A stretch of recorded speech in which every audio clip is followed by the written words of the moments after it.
On Northern Avenue today, we are asking Yerevan locals and visitors why get married in Armenia. Foreign people will love to be here and be loved. Мне кажется, в Армении довольно интересно проводить свадьбы с точки зрения того, что здесь все очень семейное. И получается, тут легче организовать свадьбу семьей, если особенно пара живет не в Армении, так как довольно доступно просто приехать сюда. Celebration is beautiful in every country, especially in Armenia.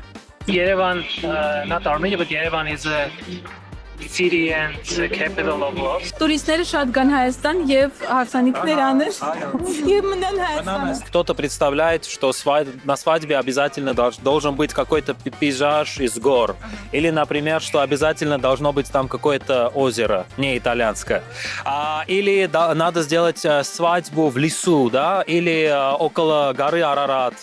И так далее. Вот все эти комбинации в Армении, они довольно хорошо и существуют, и возможны. Ու կարծում եմ, որ հենց արտասահմանցիներին էլ շատ կգրավեն մեր սիրուն լանդշաֆտները, տեսարանները եւ ժայռերը եւ դաշտերը ու կարծում եմ, որ լավ միտք կլինի հենց գալ Հայաստան ու անել բացօթյա հարսանիք։ Մենք ունենք դրա համար շատ հարմար եղանակներ, գարունը, ամառը եւ աշունը, որ տարբեր բնության երանգներով կարելի է շատ հետաքրքիր թեմաներ որոշել հարսանեկան եւ գեղեցիկ հարսանիք ունենալ։ Отметить свадьбу в Армении – это одновременно очень красиво, натурально и, самое главное, душевно и семейно.